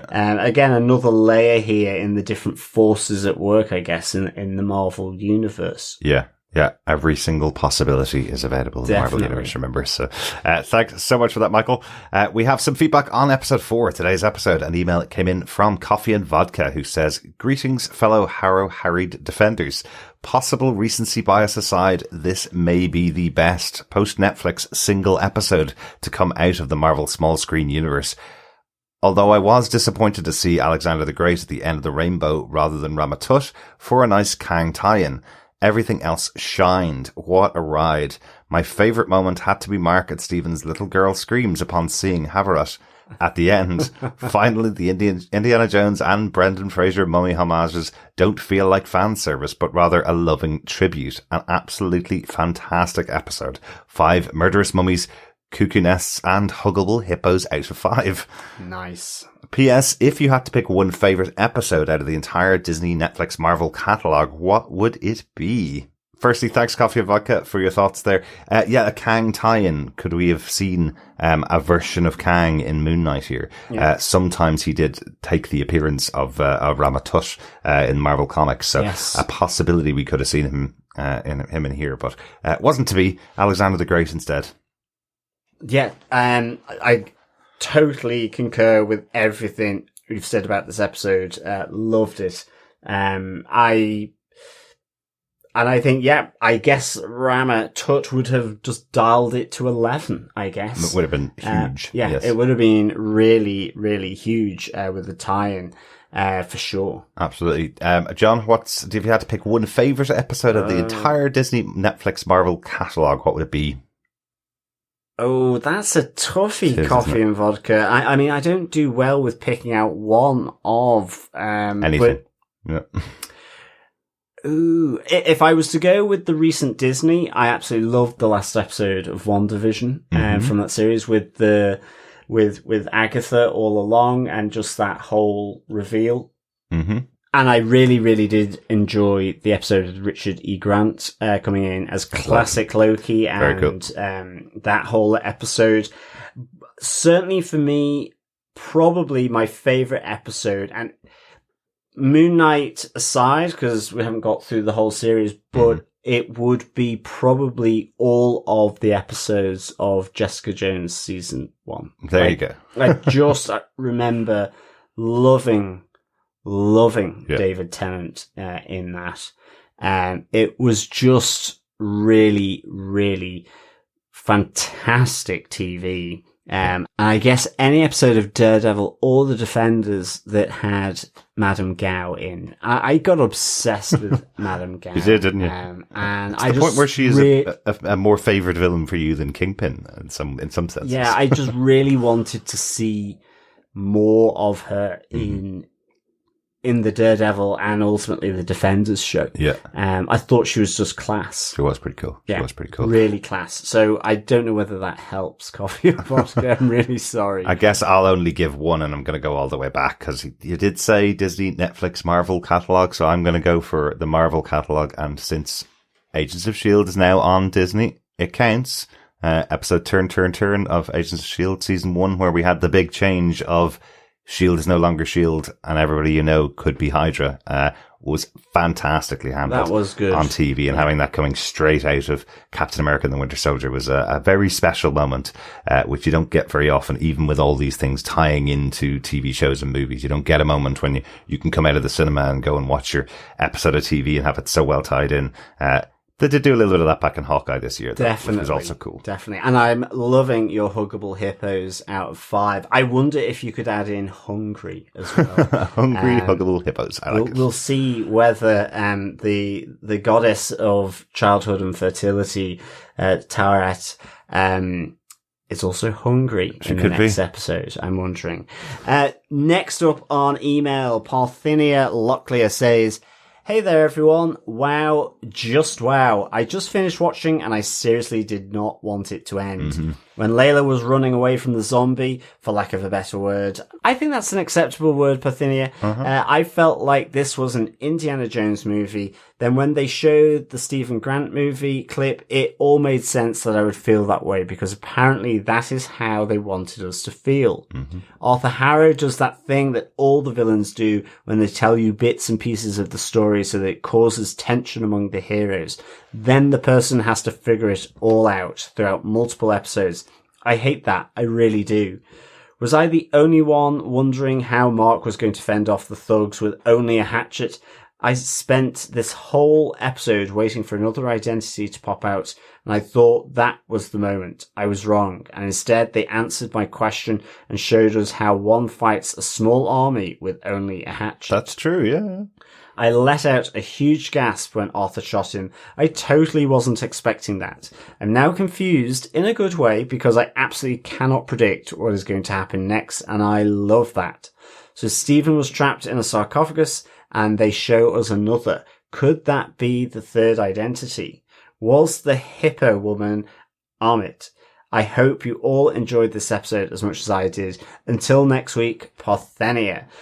Thank you so much, Parthenia. The hippo woman most definitely wasn't Amit. It was Haret. I don't know whether I'm pronouncing it right. It's Tawaret, but it's given with a H sounding, so it's Haret. Very good. Yes, she is a protective goddess of kind of fertility and childhood in that kind of area. So, yeah, it definitely not Amit though. Yes, exactly. Thanks so much for your feedback. Glad you enjoyed it as much as we did, Parthenia, and we enjoyed it as much as you did as well. So excellent. Back over on Facebook, the reactions are just coming in about the episode. First up, Brandy Elise Anderson says, "What an episode! By far the best to date." But my question is, how have you all been waiting to see what's next after watching that episode? Exactly. Brandy. Not very well, Brandy. Yeah, we have just been parsing it out. We watched Picard.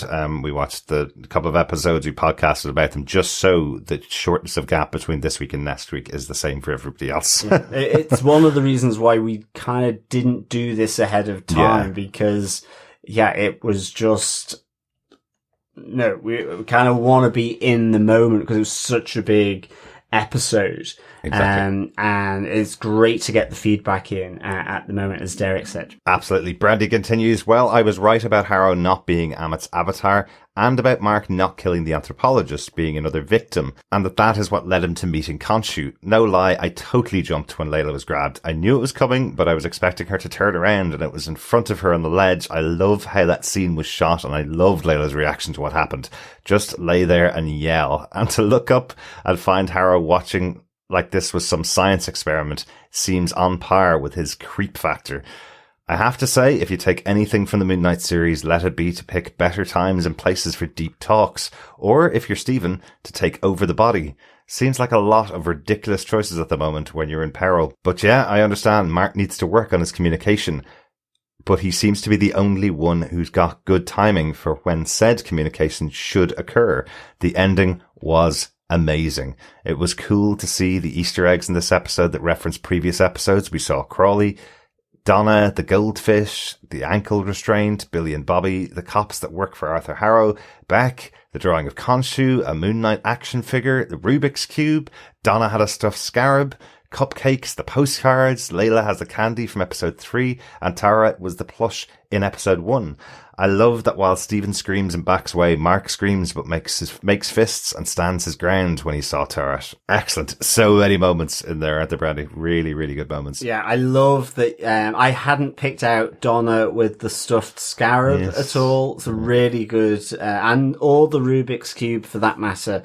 But totally with you here. Such a great episode. And you were saying it's the forger that's drawing Khonshu, is it, or is it just another of Harrow's followers that's drawing? I think it's the forger. Khonshu. So I think the lady who is drawing Khonshu was the forger who was getting Layla's Egyptian passport. At the start of episode 3.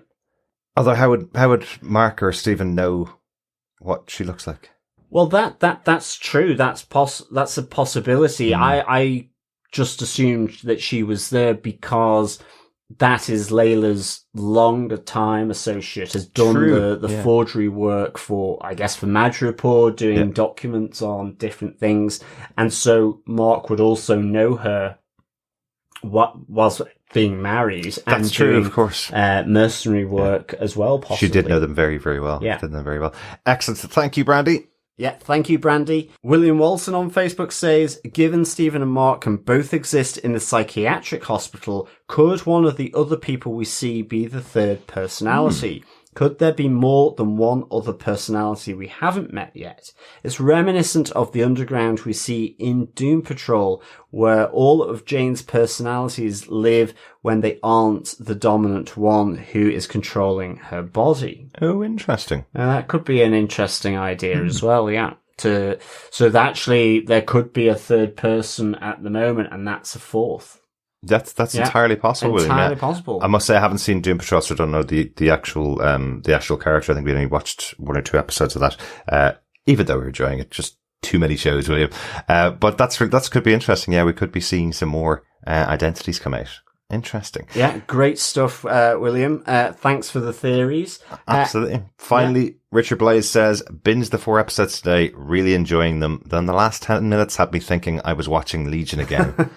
Utterly confused, but cannot wait for next week. That's how I felt about all 3 seasons of Legion. I loved watching it and had no idea what was going on half the time. Yeah, I loved it and then stopped watching it because I didn't know what was going on. See, listen to it. I need to go back to it because I was enjoying it. I was loving Legion. It's really, really good. And luckily, Moon Knight has only got 2 episodes left in that sense. But isn't it exciting that they're able to do this in the main MCU now? Legion absolutely. Was kind of, as you mentioned earlier on, Legion occasionally had to deal with small budget issues, so they did some things that were way out of the box that you wouldn't be able to do in main MCU shows. Yep. So it's interesting that they're doing this in a main MCU show with Moon Knight now. So I'm intrigued. I think that gives a level of trust with your audience if you're going to do something like this. Absolutely. And make them wait a week afterwards.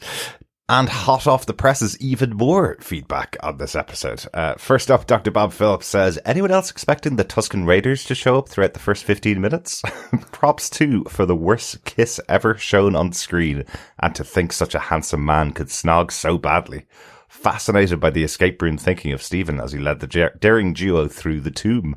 The fresh evisceration by the terrible mortician was squelchy delight, and their flary finale seemed to stretch that, but as long as it was needed. Harrow really is a terribly evil manipulator. The playing out of the Mark Layla dad story was perfectly done. We seem to be solving just enough of the mysteries to give us satisfaction without resolution. The last 10 minutes have done my head in. Just like Buffy going normal again, with such a magnificent hippo twist too. Excellent stuff there, Bob. Yeah, the hippo twist was great. It was.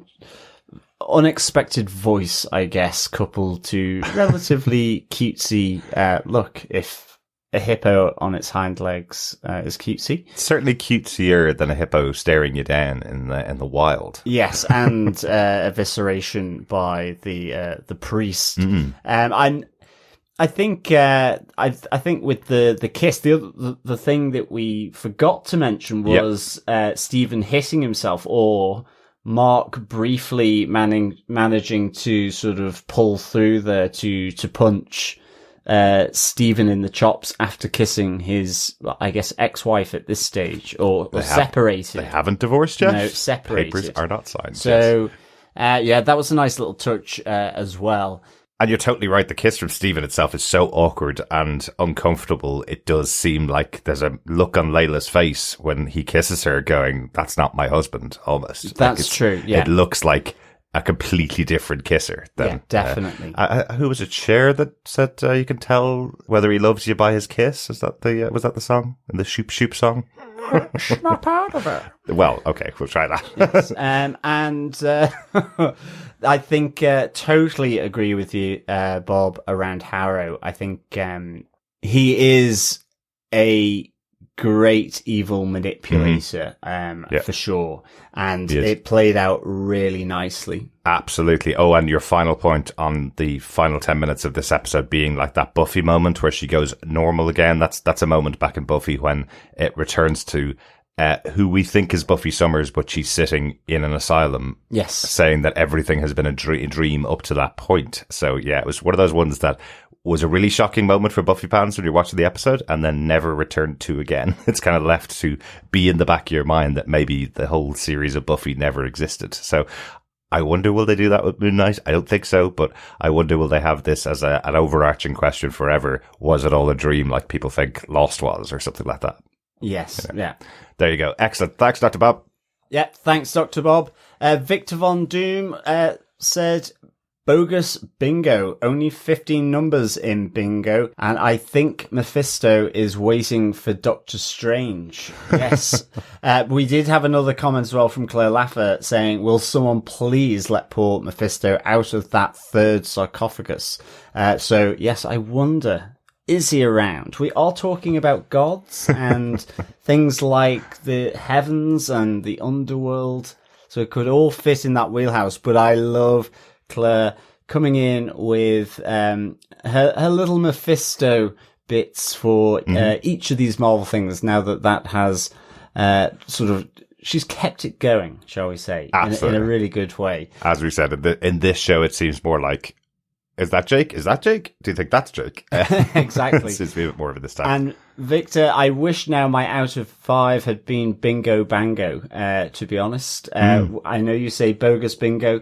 I'm not too sure of the numbers in bingo. I've played it, but I just can never remember it. And of course, I think we were once invited to the dance bingo, which was like a rave with bingo numbers by our friend. Yes.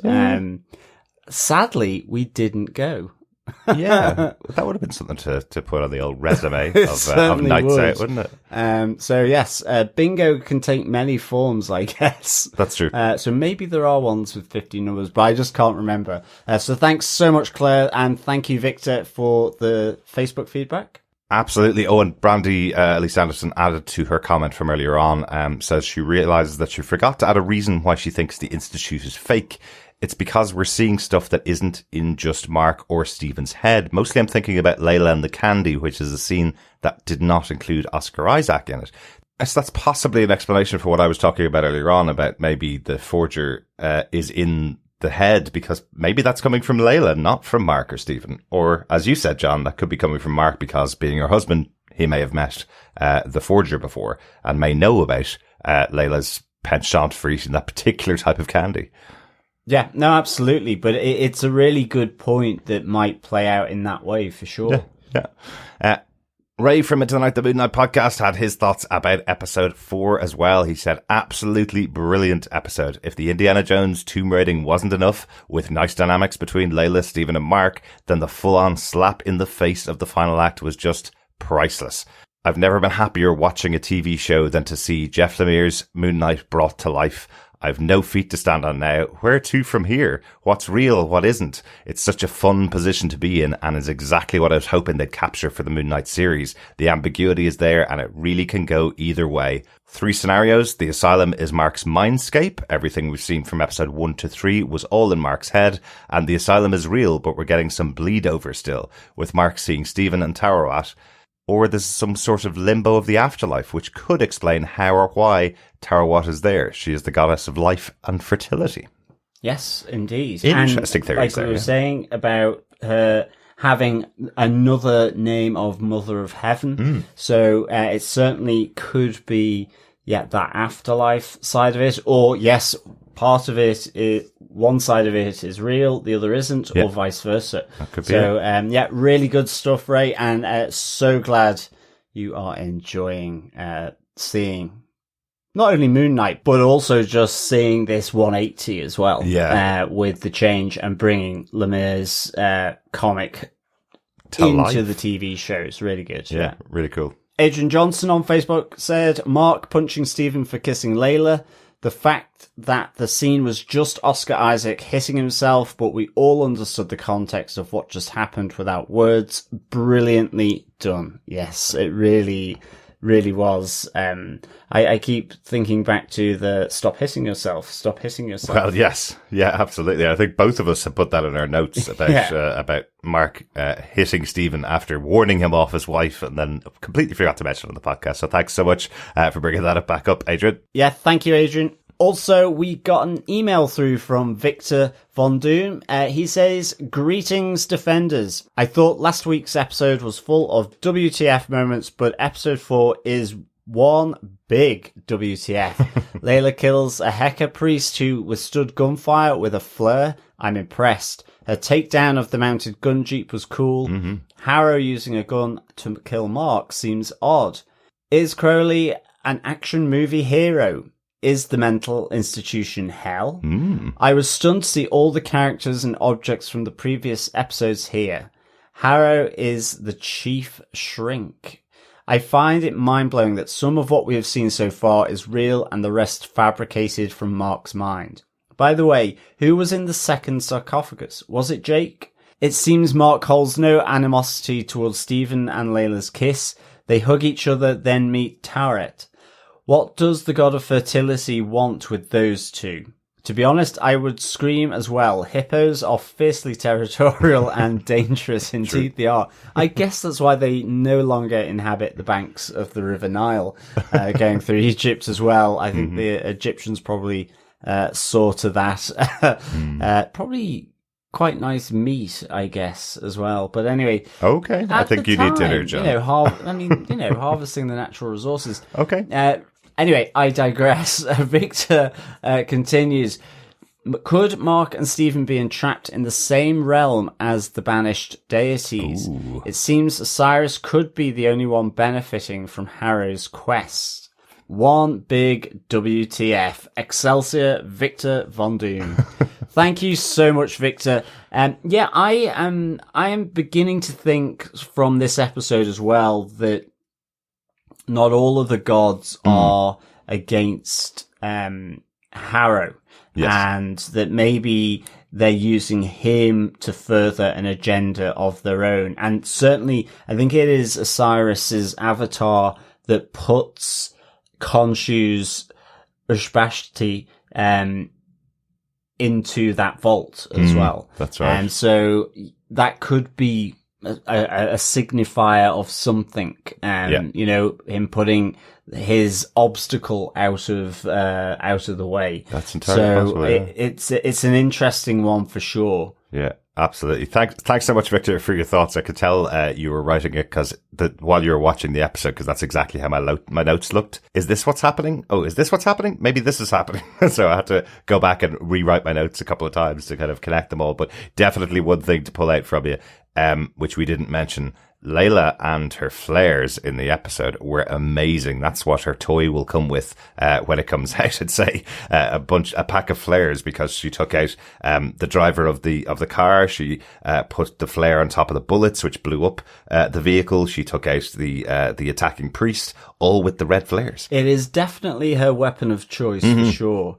The other thing on Layla with the fight with the Heka priest, I really did enjoy him using his, so when his hand has come off, using the sharp stub of the bone to use as a weapon to try and pierce Layla. I thought that was really kind of ingenious, and luckily she managed to avert being cocktail sticked, I guess. Yes, yeah. Absolutely.